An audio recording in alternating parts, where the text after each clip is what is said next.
Everybody. Thank you so much for coming tonight to SEG. I'm going to introduce Alisha, and then I'll give it over to you, Alisha. Alisha Mascarenhas is a poet, translator, and editor writing into the fold, and is a poet of quotidian profundity. Meaning moves about Alisha's work the way light moves through a day, through a city, through a bedroom, through a house, connecting things in one long breath or bringing them into and out of shadow. I love her work because it's open, quiet, and because of its openness, its quietness, and its rigorous inquiry into philosophical underworkings of what it means to be a person. The intensity of sensory perception, touching a color, the emotional landscape or spectrum that two bodies make by their sheer proximity, and what understanding those perceptions come with, their historical, familial, and structural attachments. It sometimes feels like each word is a carefully placed object that is full of meaning and sensuality and desire and chaos and sound, way beyond what that word already frames and defines. There's this body of work that I was really struck by that Alisha made during the pandemic, and it sort of came out of social media posts, and I first encountered the work on social media during the height of the pandemic and the protests. And it was sort of these part instructional, part missive, part philosophical inquiry, poses question, part articulation of observations. And I felt like really extraordinarily connected to them when I read them, and more connected to my friends and the world because of them. It felt like Alisha was attuned to and was paying attention to like the psyche of the moment, and it really anchored me and really grounded me, and I'm really grateful for that work. Yeah, she holds an MFA in writing from Pratt Institute, where she was a Leslie Scalapino Fellow. Writings appear in WCL, The Felt, the Poetry Project newsletter, and Peripheral Review, among others. Recent collaborative works was commissioned by Assia Wadood and in support by the Lower Manhattan City Council for the Project Echo exhibit presented as a part of River to River 2020 for Voices. Alisha lives in Brooklyn, New York, where she co-edits Read, a journal of intertranslation. Please welcome Alisha.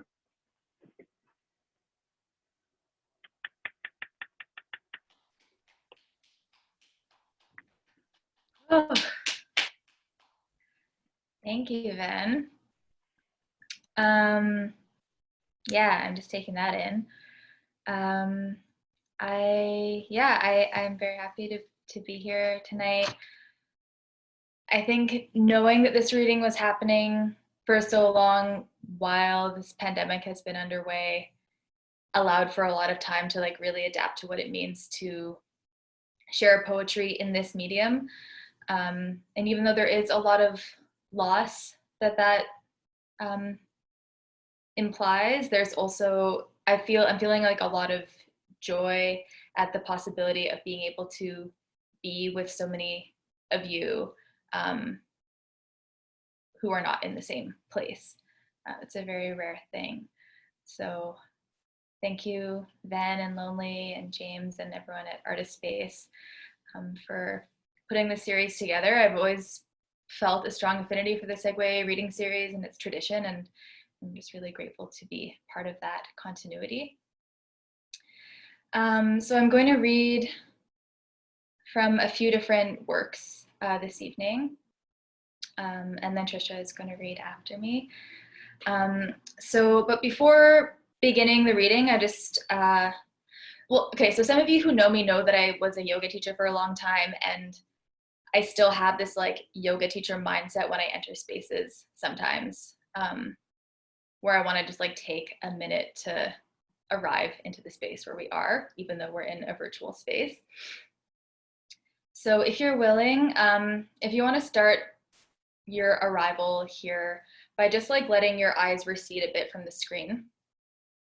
So I know that when I'm on a screen a lot, I tend to kind of project forward and like reach my eyes forward. So you can just like relax your eyes a bit and just come back a little bit.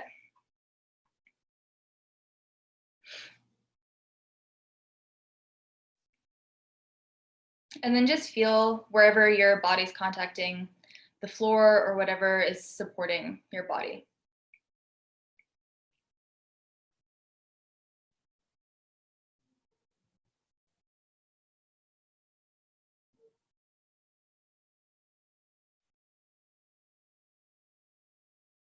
And then just to get a little bit like oriented to your space, you can just bring your attention to your face. And if you want, you can bring your hands to your face. And just feel around your eyes. So just like these bones, like the brow bones and the cheekbones. Just pressing. And seeing if there's any like straining or tension around your eyes that doesn't need to be happening right now. And then you can take your fingers to your forehead and just kind of drag the skin to the side.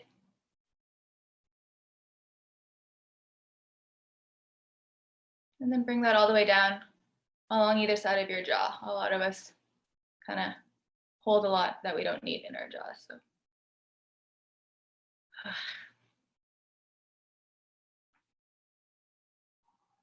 And if there's any other touch you want to give around your face, your throat and neck.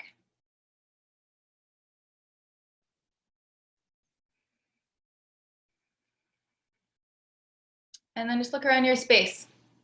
Just like recognize where you are. Because even though we're in this like virtual space, we're also all bodies in a physical material reality. So check out where you are.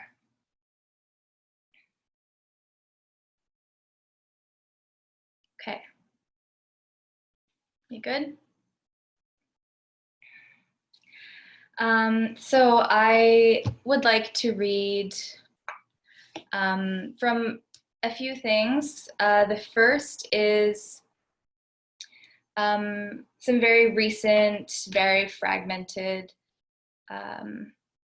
poem-like things that I've been writing just this past fall. So they're very immediate responses to how I'm experiencing the season as a human being and as a human being in relation to the world around me.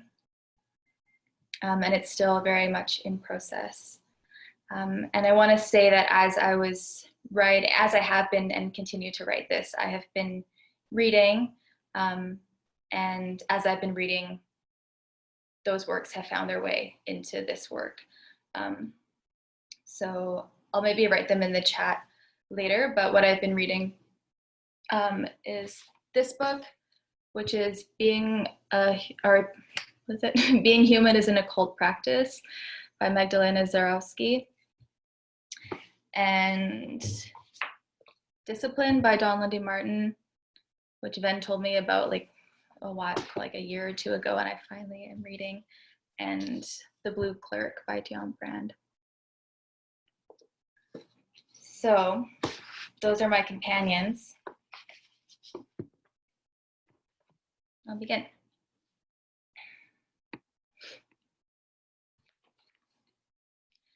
Metal season doubles down.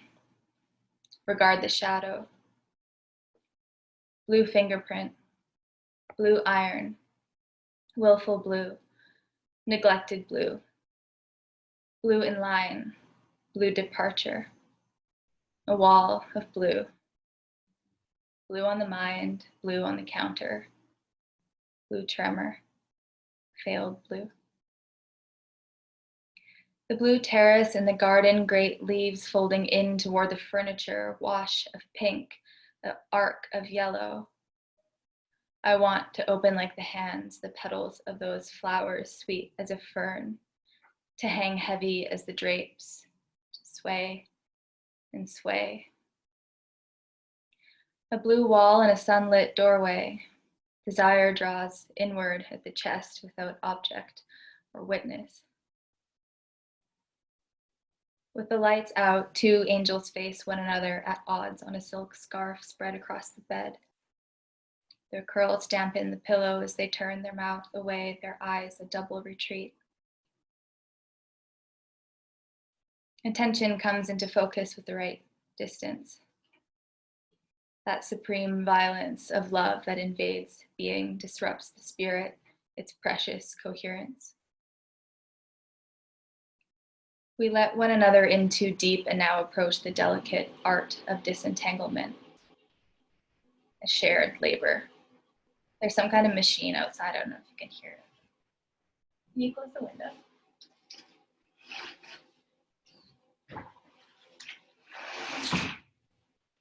The season getting deeper and the space between us clarifying, growing lighter, luminous, and more inviting. Open palms to steady the field. Separate together is familiar, made new again, how it circles back around the fire of perspective, lighting up the path toward the self that brings me back to you. The sky blues before sunrise as my love takes the road. Solitude of early morning is mine, the beach is beyond. Envy of freedom to know happiness in her happiness, to detach, touch the joy of her joy. Here I study against the page and prepare for my own quiet departure into ordinary streams. The sky grays and the leaves shift all around with the wind lifting us apart. I gather inward to find the composure of my coherence. Here, fresh water, clear perspective to refresh the stagnancy, ever shifting presence. I take a walk. The sun dips low and I watch the sky and a wind kick up after dark. I make a drink and sip on the long gray couch with artichokes and hard cheese and a little bread, and I can't shake that quiver, the tug out from my center and toward her.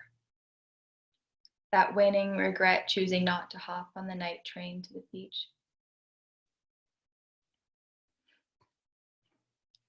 When I'm writing this, I'm quivering. I'm writing this when nothing has worked. Since the work departed like light so lithe it has not arrived in its future time. The right-hand page is the surface, the performance. Assign a color to the feeling. Violet hatred, pink rejection, yellow shame, blue freedom. I'm writing this when nothing has worked. The poem is the assemblage, what is and what might be, what isn't, what could have been, what a life might look like. It can fragment, drop off before the satisfaction of narrative and closure like this. Mauve carpet, mauve on the wall, a field of mauve, mauve wires, mauve daybreak, receding mauve. Mauve history, mauve plans, mauve song, a whole chorus of mauve. Mauve attention, mauve light, mauve theory, touch of mauve.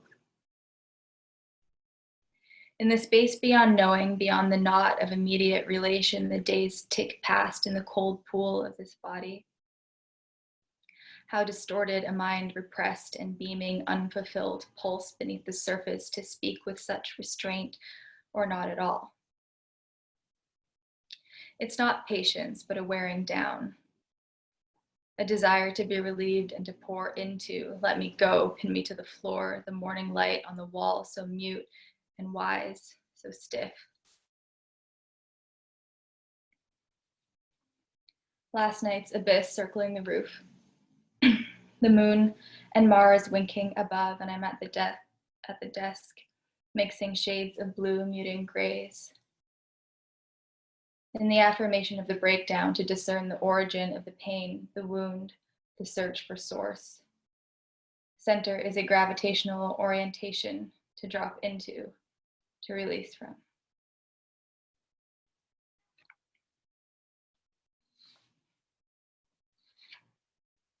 In solitude, how the phenomenal environment vibrates in responsive, harmonious hum. Easeful motion from room to room, space for the mind to elaborate. and a lot of dull ambiguity for the sharp parts to strike clean. This is what punishment is. Always the eye that figures so recklessly yearning for its whole. I like to be here because of the kinds of thoughts that being here enables me to have. I take pleasure in feeling the thought extend itself, occasioning the unfolding of a particular mode of being that might otherwise remain occulted. This experience brings me into community beyond the common economic and social relations that normally define daily life. I like to be here because of the kinds of thoughts that being here enables me to have.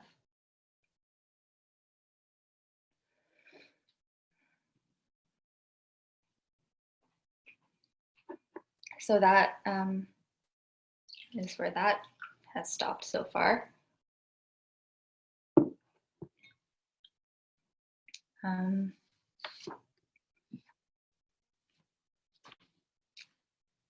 Thanks, Ben. I like seeing all your little comments jumping up. That's really cute.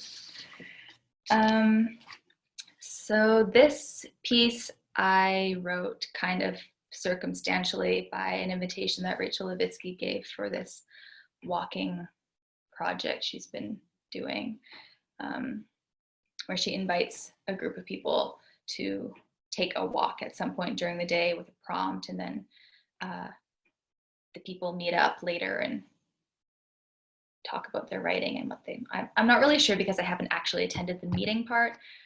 So I did the walk, and the occasion of the walk brought about this text. And when I wrote this, I had been reading this book, Some Girls Walk Into a Country They're From by Sawako Nakayasu. It's very good.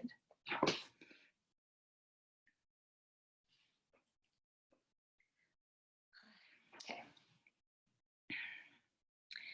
The traveler's departure from one country and arrival in the next is yet to be affirmed. Hard edge of a line, residual permission. The travelers are craning their necks exceedingly forward, first in unison, then one at a time. A drill sounds in the distance. In a dance performance choreographed by a sensitive insect found this morning on a stem of leafy greens, a set of instructions is issued to the travelers, swift and senseless. One girl separates from the bunch to roll the body of a lemon against the surface of a counter. She slices the fruit in half, and as the knife punctures the skin, the sound of the drill fades out. Clouds pass overhead. It's 19 degrees Celsius and the day is getting late. The girl falls back in line. She tucks her chin and with the tip of her tongue traces a line from the front to the back of her upper palate. The travelers are told to wait, to complete stacks of paperwork with perfect signatures, and to send those papers by post to a lockbox where they will be misplaced, poorly typed up, and forgotten. The travelers will hover before their own tiny mail slots, waiting for sealed envelopes of approval. Months will pass. Meanwhile, falling cyclically backward into a void of infinite potential, every unrealized possibility begins tipping towards them. In this liminal state, they embody the illusion of freedom from status, from citizenship, from belonging binding them to families of origin or ambitions. They cannot vote or work or pay or travel beyond the designated lines. They wait. And relieved from certain formalized applications, they are by necessity and circumstance moved to coordinate through alternate modalities of exchange. Unforeseen abundance flourishes with a euphoric and uncommodifiable glow at the center. The activities of the travelers become increasingly localized as they devote their singular creative powers in service to the nourishment, beauty, and well-being of those drawn into their orbit. They fill their cups and share the spill.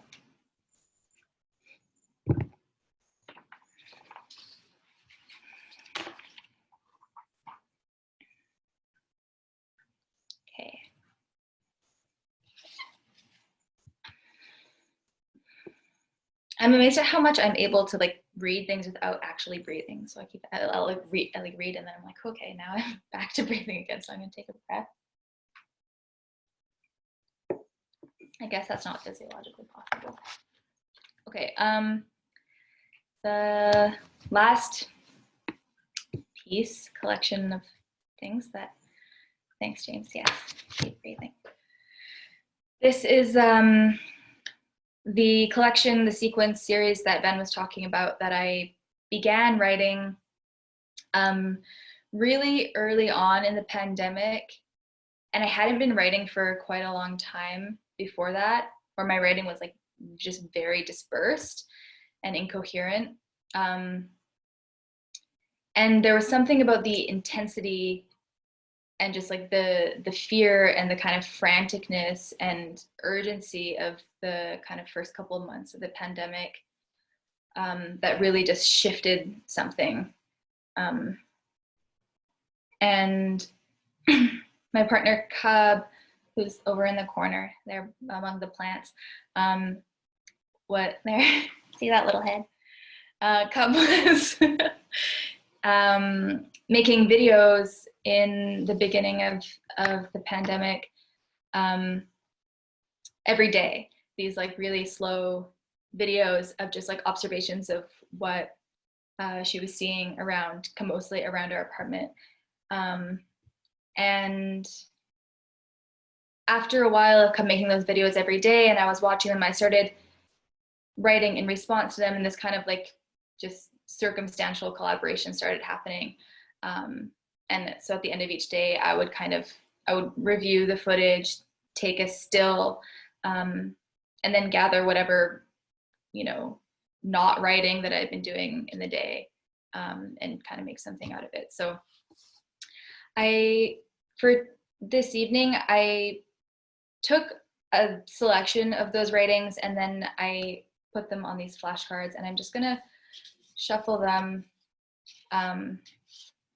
and just see what order that creates, because they were written obviously chronologically, and so what emerged from each moment was very particular to what was going on at the time.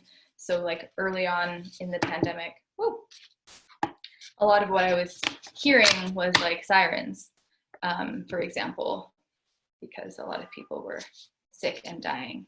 And then while the death count started to go down in New York, that was also shortly after the time that George Floyd was murdered, and an uprising began globally, and especially with pronounced protest in New York. So the environment was accentuated by the sounds of helicopters and the sounds of protests and the collective urgency that brought about. So with that in mind, here is the scrambled, displaced version of that sequence of events.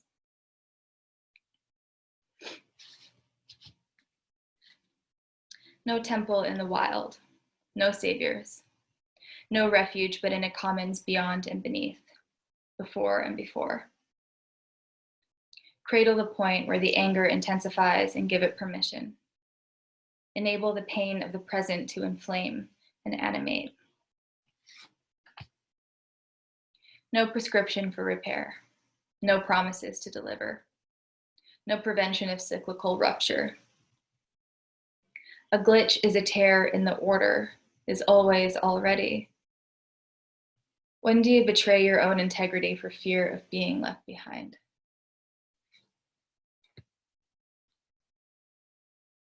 They told us to come to do the work in service to our relations. They said, let it go to your heart for a while.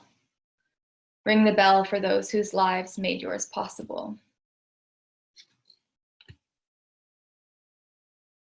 The project drifts apart.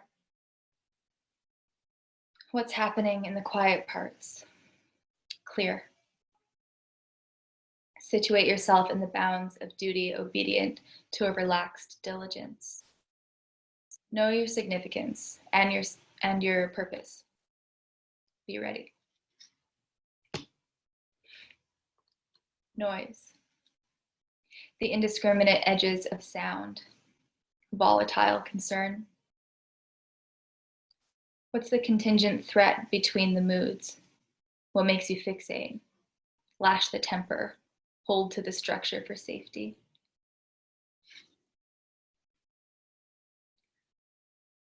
Holding down the perimeter is protecting the surrounds. The light on the leaves is overdetermined by the flare of the city. Intimation of a limit. How to measure fatigue, depletion, and what after the high metabolizes, and all you're left to reckon with is the terror of doubt. The mute light and the fan whirring. Be discerning with your obsessions, if you can help it. Rest the recalcitrant mind and make space around your thinking. Take the ladder to the sky and look up.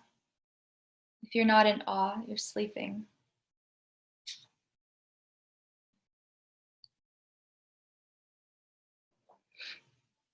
A rush to the heart to be surrounded. Plunge to rinse the fever and sleep in spells. Submit to the tide and steady the compass. Shining, impatient secrets take to the smoke screen of the sky, turn in windswept and spent.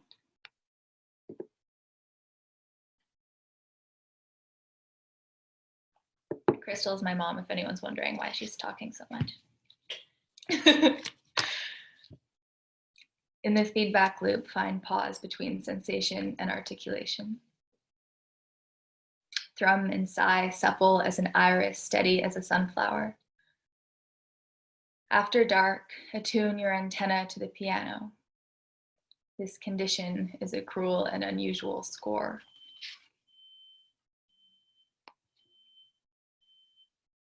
In case of psychic dispersal, reach through the winds of confusion with a steady hand and draw a line down the center. Discern the clues at their subtlest indication. Anticipate the threshold before you meet its edge. Take Schisandra, motherwort, and dandelion for cyclical melancholy. Rose, mimosa, and passion flower for daily apprehensions, flourishing intensities. The task is to let each glimmer of strange delight propel you like a seed.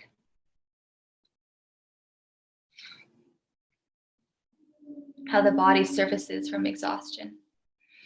Light, agile, sensitive as the spring. Be willing to stay close enough to receive the wisdom of your suffering. Close the door, open the windows.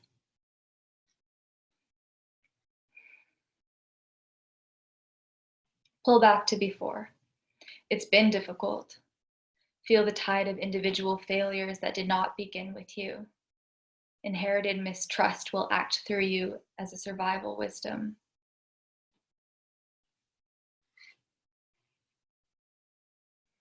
Lightning strikes the mind in flashes, waiting on the storm in the word between the sirens.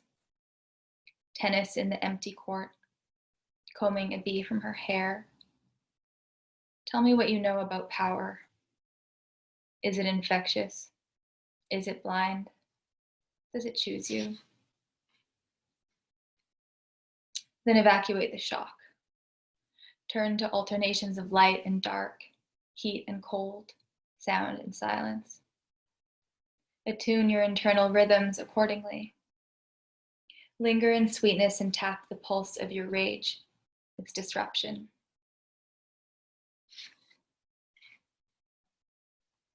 Bearing the unbound freedom from enshrined roles, let loose tradition and suffer the weight of individual angst.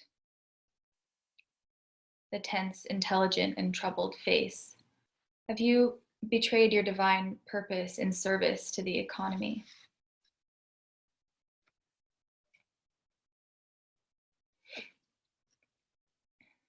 Track your hardwired obedience and let attention fall away. Sway between chaos and discernment. Surrender is not a discipline. Give thanks to the body's insubordination and let it defy what you thought was understood.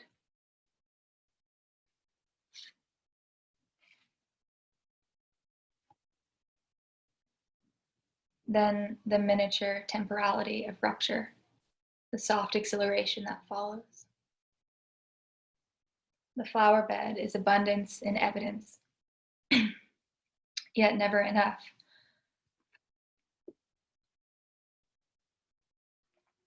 Become enveloped in the cradle of their petals. Let the lyric fall apart, and with it the grief for all your lost possessions. The last one.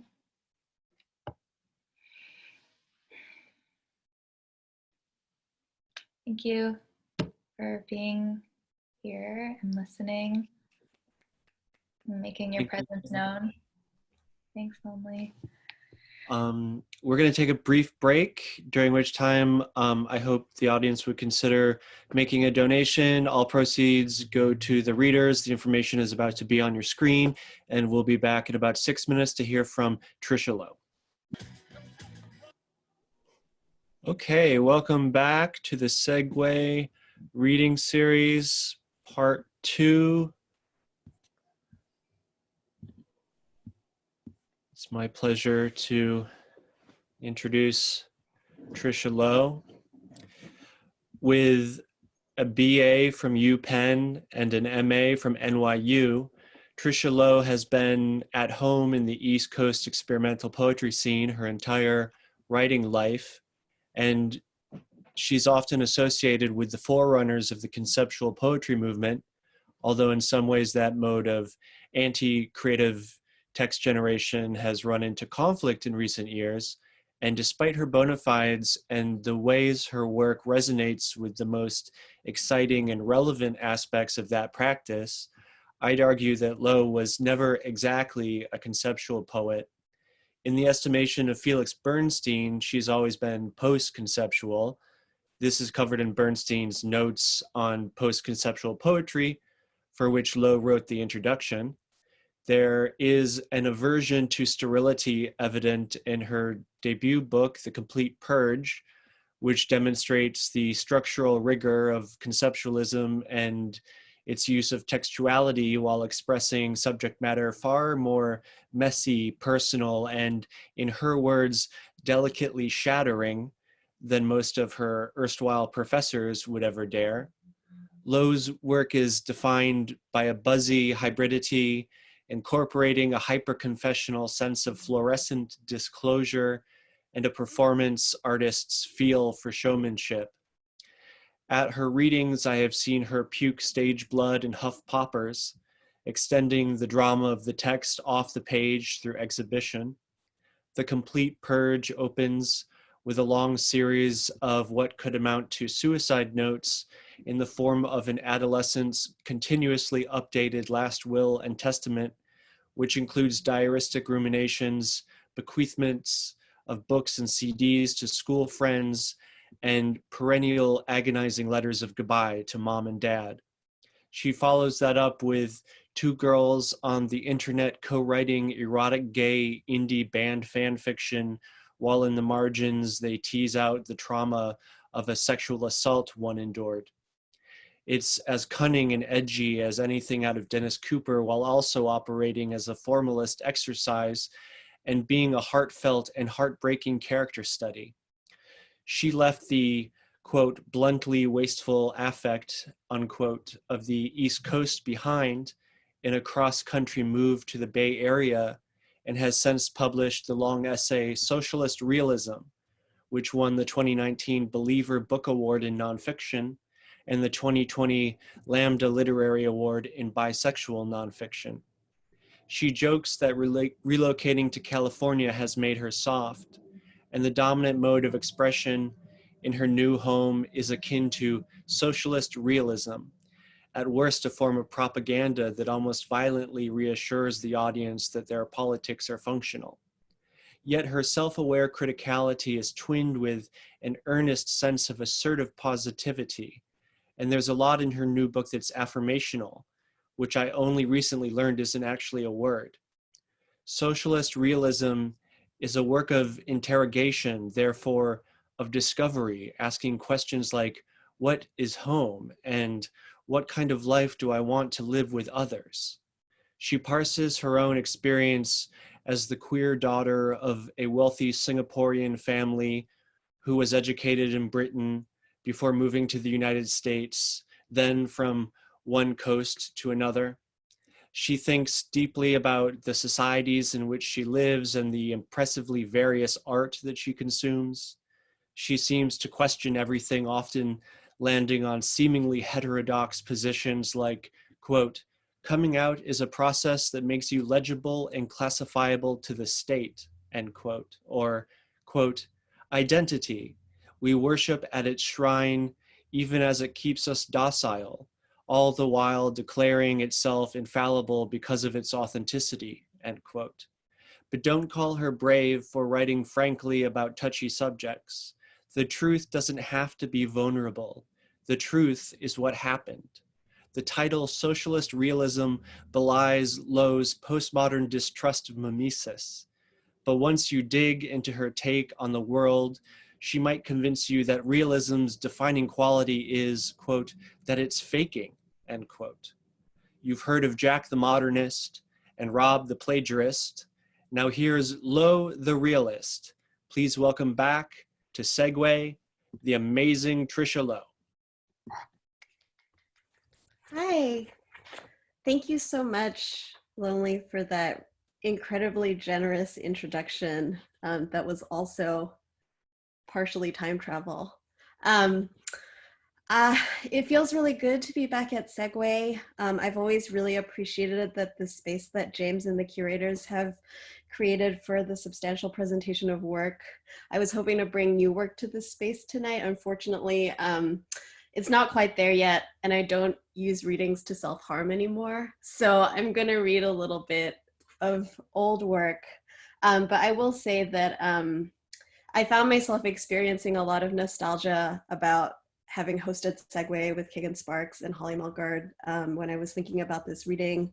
And I really can't appreciate enough the fact that we were allowed to do a lot of really strange stuff. There was a joke that we probably would be able to like order piles of McDonald's to Segue and say that it was part of an introduction, and that James would probably be okay with it.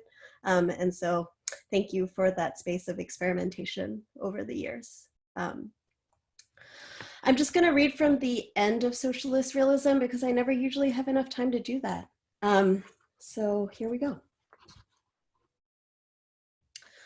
I'm at home trying to make a needlessly fancy dinner, and I find myself on YouTube watching a documentary about ACT UP instead.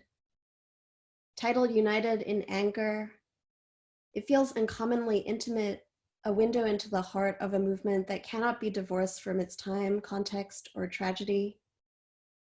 A moment when everyone didn't just believe they would eventually die, but knew it was likely to happen soon. Everyone together and the world falling apart. Everyone fighting, creating, and falling in love in one frenzied, swarming mess. In this moment, no piece of art could afford to not have a political function.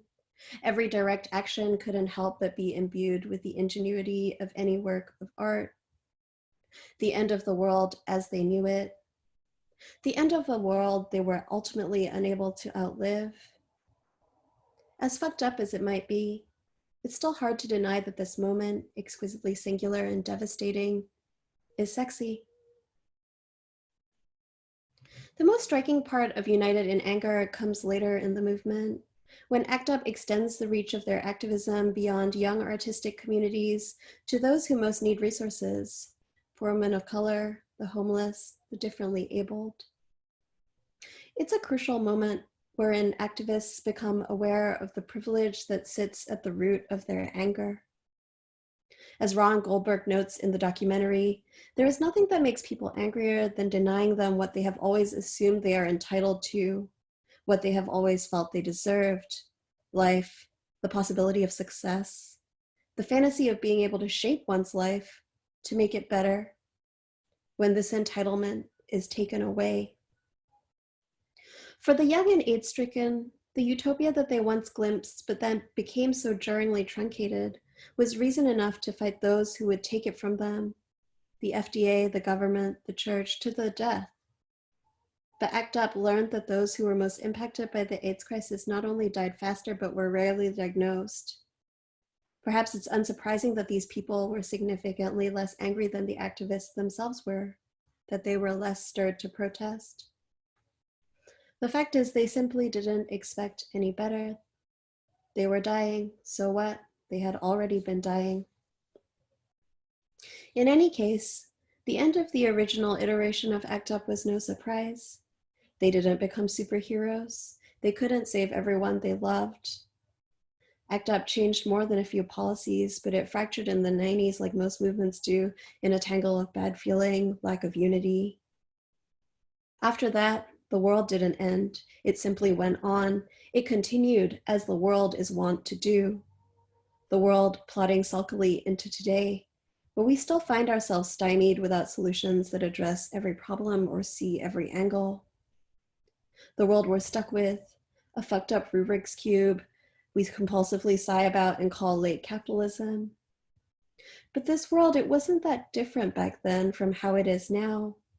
And yet this didn't stop the people in ACT UP from striving tirelessly to change it, however slightly, even when they saw so clearly that their concerns would barely be addressed, even if they were dying. The world, it didn't deter them from trying either. It doesn't stop contemporary chapters of ACT UP from continuing to fight well into today. Masochism isn't a fantasy. It's not some shallow performance. It's about acknowledging our lack of choices in the face of power, about recognizing our ultimate helplessness. It's about defying it nonetheless. Masochism is not being able to struggle correctly. It's about choosing to do it anyway. At the Berkeley Art Museum, I'm with friends watching Jean-Pierre Melville's 1969 film Army of Shadows, which is screening in 35mm. An account of French resistance fighters in World War II.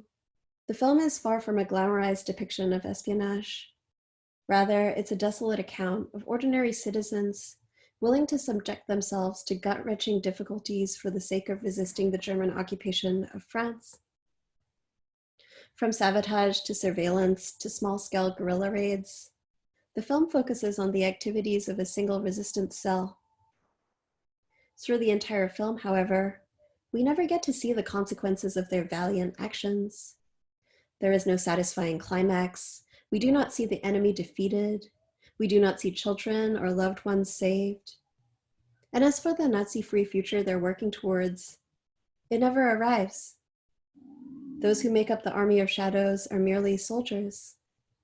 They slog through seemingly nonsensical, life-threatening orders and trust blindly that those above them have a greater plan. One man escapes the Gestapo only to be captured again in a raid. Another turns himself in an attempt to infiltrate a prison and rescue a comrade, but finds his friend has been tortured and is too close to death to save. Together, they take cyanide pills to ensure they won't betray anyone from their cell. When one of the resistance members discovers a young traitor in a decrepit safe house, no one has a knife, and they are forced to suffocate him with a tea towel. Danger is the new normal in this film, where around every corner lies another betrayal or attack. Nazi Germany remains a ubiquitous enemy, one far greater than themselves. And what's left unspoken, yet known to all, is the fact that the resistance cannot vanquish it. Defeat and death for them is not frightening so much as it is an inevitable reality. They are proud to accept it. Roger Ebert writes that Army of Shadows finds itself touchingly in that place in the heart where hope lives with fatalism. Each character rarely knows the purpose of his mission and yet always carries it out. Each readily sacrifices himself to a greater good that he does not have the luxury of understanding. Remaining invisible, their silent deaths or disappearances are apparent only to their comrades, those they fight steadfastly alongside, and with whom they cannot risk sharing their real names.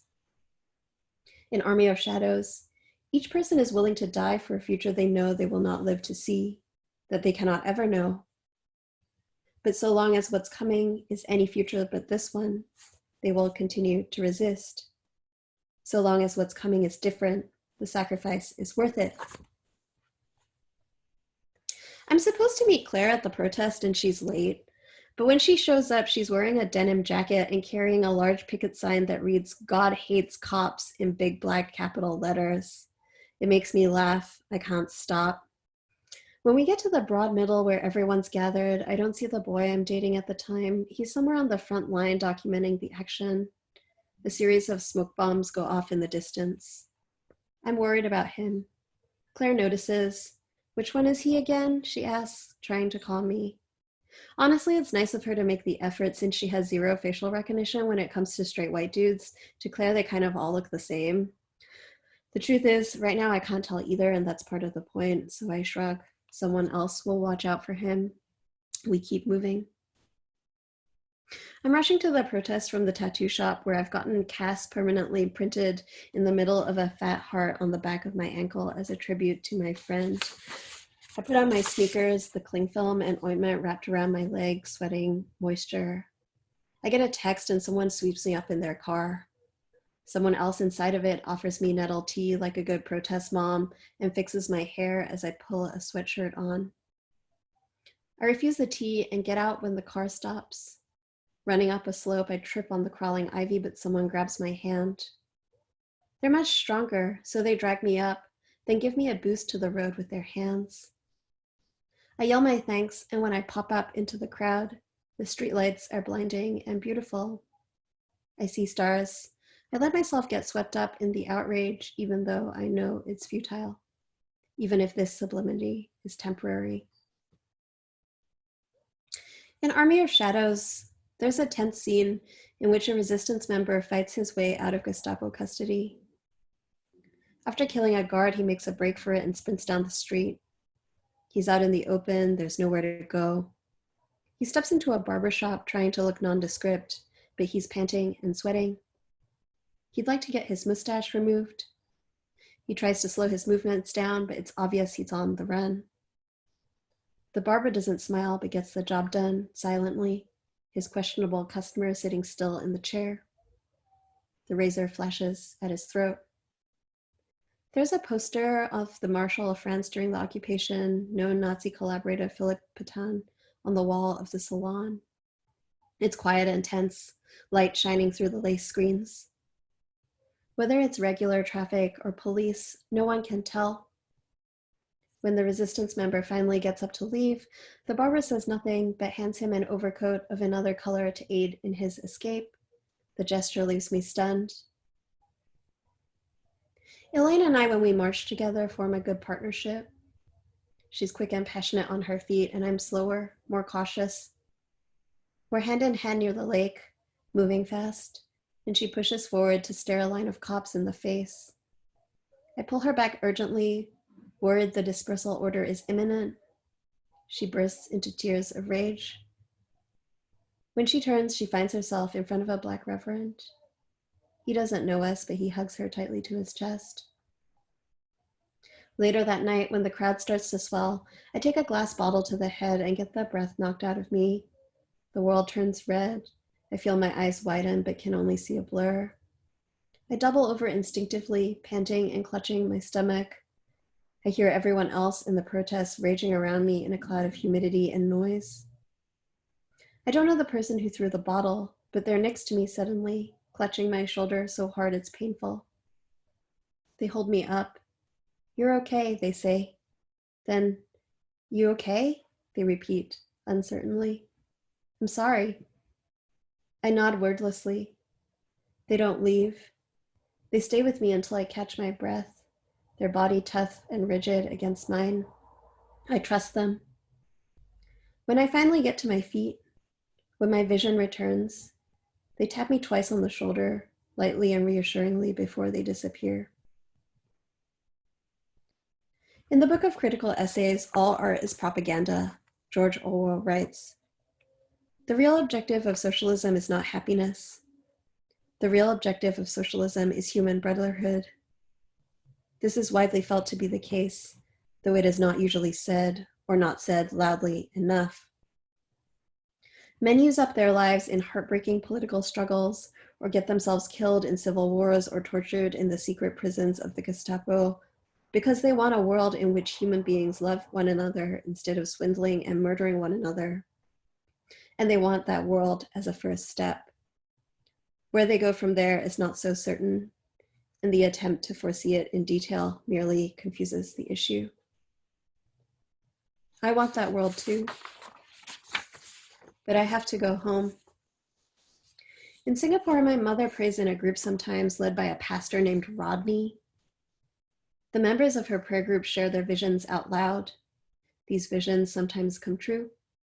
They see miracles. They're gifted that way. The suspicious part of me wonders if Pastor Rodney is some Tom Ripley, some kind of con man intent on extorting money or favors from her. To my mind, these visions seem implausible or questionable at least, but I trust my mother. I close my eyes. We clasp our hands together. Pastor Rodney prays with us. In his vision, he sees me young as a baby. I'm crying hard. I'm reaching for Christ and he picks me up. He's carrying me. The minute he touches me, all this water sloughs off my body. Pastor Rodney tells me that I'm crying, wet and drowning in it, but Christ is still lifting me up. The water streams away from me. The sun rises, but I stiffen. I feel coerced towards something forced. I feel myself flinch. We like to think that doubt and questioning are crucial to finding one's faith, but it's our blinder belief that's the basis of any action. It's belief that's the fragile linchpin of any resistance. I open my eyes. My mother has tears streaming down her cheeks. There's something about it I can't access, something here I can't understand. I feel a twinge of jealousy. I don't know.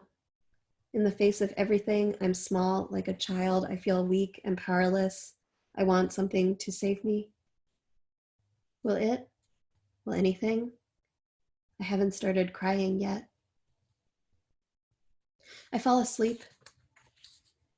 In my dream, it's the end of the world, just like it always is, but not like usual, where it's dark and damp and cold and the sun has gone out.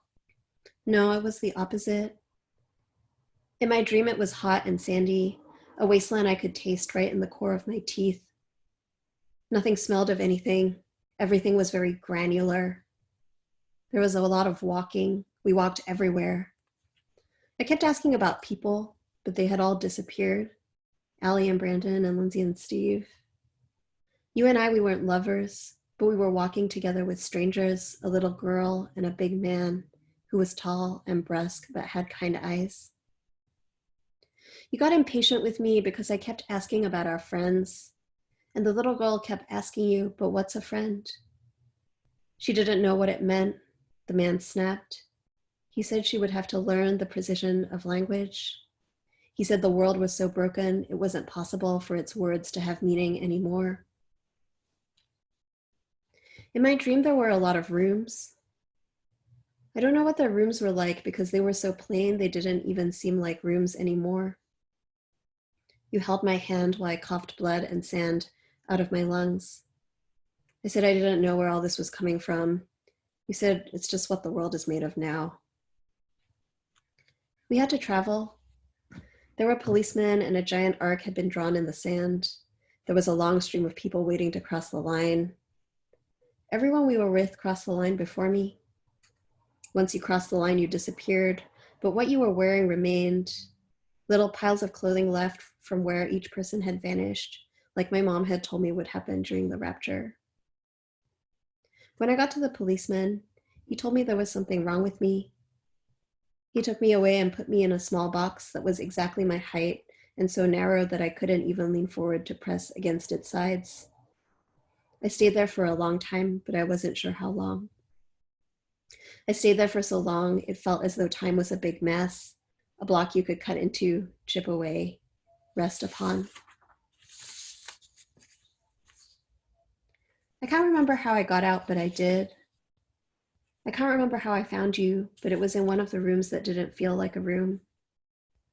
You touched me softly in disbelief and told me I had been gone for 4 years, for a long time. One of us was trembling, and I thought I didn't know which, but the truth is, I knew you'd always been steady, and it was just me who'd been lurching from side to side. The big man was still there. I think you were married, but I really couldn't tell. The little girl hadn't grown, so I almost said, it's not been 4 years, but then stopped myself. It must have been because our circumstances were different, even though they weren't. Now it wasn't just us. Now everyone knew how bad the world had gotten, even though the world itself hadn't changed much from before. You kissed my forehead. You made me eat a piece of toast. You told me you were with the man now. You said, this is because of necessity. You said, this way we can keep moving. We can keep going on. I ate the toast and then I woke up. It's true that when our sentimental attachments to one another outweigh our ability to critically assess what's good for us all, we run the risk of dogma. Because of this, we cannot be seduced by our desire for the comfort of a home. We could embrace some kind of realism instead. We could accept the fact that any blissful utopia we might imagine is not only false, but will likely never arrive. But there is something to be said, too, for choosing to fight while understanding its futility. Something crucial about the trust we develop between each other in making this choice together. How this trust might help us with the difficult task of continuing to believe in whatever unknown future we're blindly working towards, something better that might yet come. There is a fixed point in space-time where the struggle is always happening, where the passage of time is an illusion. You just have to be willing to go there. You just have to be willing to leave. It's time to go. I want to, but I can't. Can I? I was going to struggle finally, if I could. I wanted to try. You knew. You told me so. You said, I hope that for the sake of the rest of you, you find an oasis that isn't a mirage. I didn't. I did everything I possibly could to make you happy. Thank you.